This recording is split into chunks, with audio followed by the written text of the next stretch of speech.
Simula pagkabata, pinangarap ko na talagang magkaroon ng brace. At ngayon nga mga bishi, ang pangarap na yon ay natupad na. Kaya naman samahan nyo ako at ikikwento ko nga sa inyo ang naging proseso sa pagkabit nitong brace ko.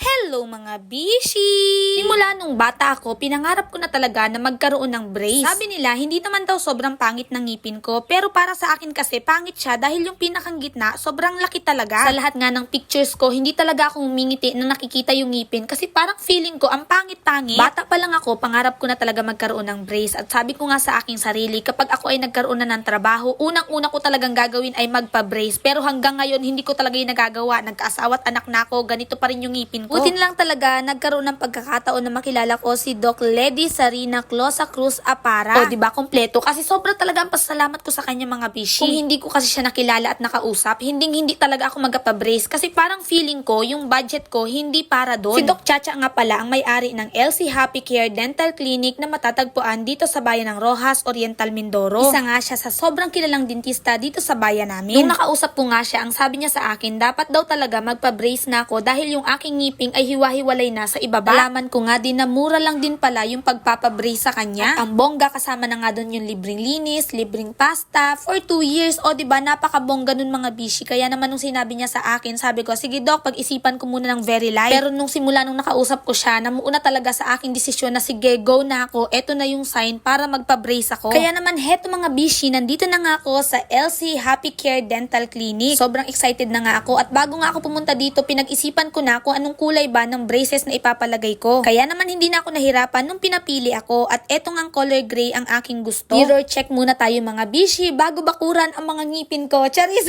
Sobrang kinakabahan ako pero sobrang excited din talaga ako mga bishi dahil alam nyo ba na sobrang sarap sa feeling na unti-unti yung mga pangarap ko noon ay unti-unti ko nang natutupad ngayon. Nagpapasalamat nga din ako sa aking asawa dahil sobrang suportado niya ako dito. Sabi ko sa kanya, tatay, gusto ko magpa-brace. Sabi niya, Eddie, go, magpa-brace ka. This is it, pansit. Sisimula na nga mga bishi ang proseso sa pagkabit ng brace ko. Kung ikaw napapanood mo itong aking video at gusto mo nga ding magpa-brace, go ka na dito sa LC Happy Care Dental Clinic. Dito nga lang yan matatagpuan sa tapat ng amusement. Unang ang ginawa ay pinicturan muna yung ngipin ko. Pagkatapos mayroong nilagay na parang Colgate na namumuo tapos hinulma yung ngipin ko. Hindi ko alam kung anong tawag dyan. Basta pagkalagay sa ngipin ko, nakuha niya na agad yung shape ng ngipin ko. Yung mga ganong eksena. For the mumug muna ang first son. O mga bishi, pagpasensyahan nyo na yung pagsasalita ko dahil sa kasalukuyan ako ay naka-brace na. Oh, bongga! Pinasuot nga ako ng goggles dahil sisimula na nga linisin yung aking ngipin. Oh yes mga bishi, lilinisan muna yan ni Doc at kasama na nga yan sa package. Sunod ay mayroong pinamumug sa akin, parang mouthwash. Ganun yung lasa niya. Para siguro fresh breath ako. Charis! Kalimutan ko palang sabihin sa inyo mga bishi, bago nga pala i-brace ang ngipin mo, kailangan mo pala munang i-x-ray. Hindi ko na nga lang siya nabidyohan. Sobrang excited kasi ako magpa-brace, kaya naman doon ako nag-focus. Ang pangatlo nga ay nilagyan ng kulay blue itong aking ngipin. Hindi ko alam kung anong tawag dyan, nakalimutan ko nang tanungin. Kung itatanong nyo nga kung anong lasa, maasim ito mga bishi, yung kulay blue na yan. Pero pagkatapos naman niyang magmumog, mawawala na din yan. Mayroon nga pinakita sa akin si Doc, tapos in-explain niya yung tungkol doon sa brace na ginagamit, yun sa mga wire. Intindihan ko naman siya, kaso hindi pumapasok sa utak ko dahil sobrang excited na talaga ako at saka kinakabahan talaga ako mga bishi. Nagpaka-uulang ako pero hindi talaga nagpasok sa sistema ko yung mga sinasabi niya. Basta lagi kong inasabi sa kanya, Doc, salamat po talaga